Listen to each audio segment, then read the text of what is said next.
अब देखिए हमारे एनर्जी मिनिस्टर इन्होंने एक बयान दिया है कि अगर वेनेजुएलन ऑयल हमें चीपर रेट पर मिलता है तो हम इसे लेने के लिए तैयार हैं।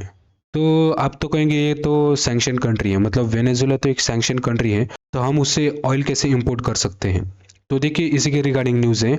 वेनेजुएला पर जो भी सैंक्शंस लगे थे, मतलब ज़्यादातर सैंक्शंस यूएस ने अब हटा दिए हैं। ये आप यहाँ पर डिफरेंट कंट्रीज का मैप देख सकते हैं। इसमें Venezuela one of the oil richest country है।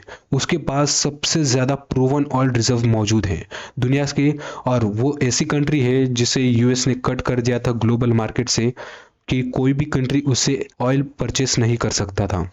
अब देखिए जो ऑयल एक्सपोर्ट वेनेजुएला से किया जाता था सैंक्शंस लगने से पहले, तो आप इसका ग्राफ देख सकते हैं। और जब 2019 में वेनेजुएला पर सैंक्शंस लग गए तो ये ग्राफ देखिए कैसे नीचे आते गया।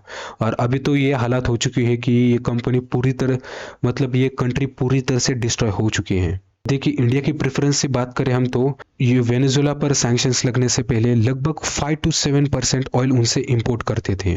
हमारे रिलायंस इंडस्ट्री, नायरा एनर्जी वहाँ से ऑयल इंपोर्ट करती थी। 2019 में ऐसा क्या हुआ कि वेनेजुएला पर सैंक्शंस लग गए, और इसकी वजह से मतलब पूरे ग्लोबल मार्केट को ही बहुत ज़्यादा नुकसान उठाना भी पड़ा। आपके सामने ये आदमी है, उसकी वजह से कई हद तक वेनेजुएला पर सैंक्शंस लग चुके हैं। तो इनका नाम निकोलस मादुरो है। प्रेजेंट सिचुएशन में अब ये वेनेजुएला के प्रेसिडेंट है। लगभग 2013 से ये वेनेजुएला की प्रेसिडेंट है। और 2018 में वेनेजुएला में जो इलेक्शंस हुए थे तो उसी के रिगार्डिंग वेनेजुएला पर सैंक्शंस लग गए। 2018 में कुछ ऐसा हुआ कि वेनेजुएला के जो अपोजिशन लीडर थे वो ये चुनाव जीत गए, लेकिन वेनेजुएला में फिर से री इलेक्शन करवाए गए और ये निकोलस भाई साहब फिर से री इलेक्शन करके प्रेसिडेंट बन गए। तो यूएस गवर्नमेंट का कहना है कि ये अनफेयर इलेक्शंस हो चुके हैं, तो उसी के रिगार्डिंग वेनेजुएला पर बहुत सारे सैंक्शंस लगाए गए। अब यूएस गवर्नमेंट और वेनेजुएलन गवर्नमेंट के बीच में ये संधि हो चुकी है कि अगर वेनेजुएला के जो भी अपोजिशन लीडर हैं जिन्हें जेल में डाला गया है, या उन पर जो भी झूठे इल्ज़ाम हैं, या जिन्हें बैन किया गया है, उन्हें फिर से रिहा किया जाए और उन पर बैन जो भी है उन्हें हटवाया जाए। अगर ऐसा करता है वेनेजुएलन गवर्नमेंट, यूएस गवर्नमेंट फिलहाल तो 6 महीने के लिए तैयार है कि उन पर जो भी सैंक्शंस लगे हैं उनके ऑयल एक्सपोर्ट पर, तो उन्हें हटवाया जाएगा। अभी देखते हैं क्या होता है, वेनेजुएलन गवर्नमेंट क्या करती है इसी के रिगार्डिंग।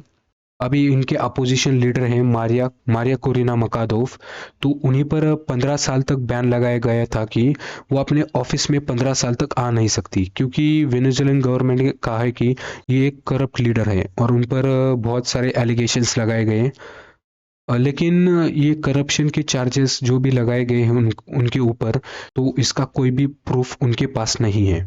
तो देखना होगा कि वेनेजुएलन गवर्नमेंट इनके ऊपर से भी सैंक्शंस हटाती है नहीं, क्योंकि एक ऐसी लीडर है जो आने वाले 2024 इलेक्शन में प्रेसिडेंट के तौर पर चुनकर आ सकती है।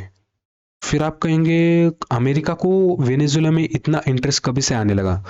तो अब देखिए जो क्रूड ऑयल के प्राइसेस है धीरे धीरे बढ़ने लग गए हैं, और अमेरिका नहीं चाहेगा कि इतने ज़्यादा क्रूड ऑयल के प्राइसेस बढ़ते जाए कि वहाँ का इन्फ्लेशन रेट, मतलब अमेरिका का इन्फ्लेशन रेट बढ़ने लगे।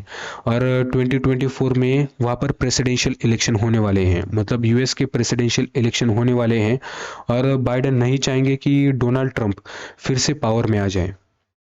तो सऊदी ने भी कहा है कि वो ऑयल के प्रोडक्शन में कटौती करता रहेगा, और इसकी वजह से जाहिर सा है कि ऑयल के प्राइसेस बढ़ते जाएंगे। और रशिया भी इस महीने में डिसाइड करेगा, आइदर वो ऑयल के प्रोडक्शन को इंक्रीज करेगा या उसे कट करेगा।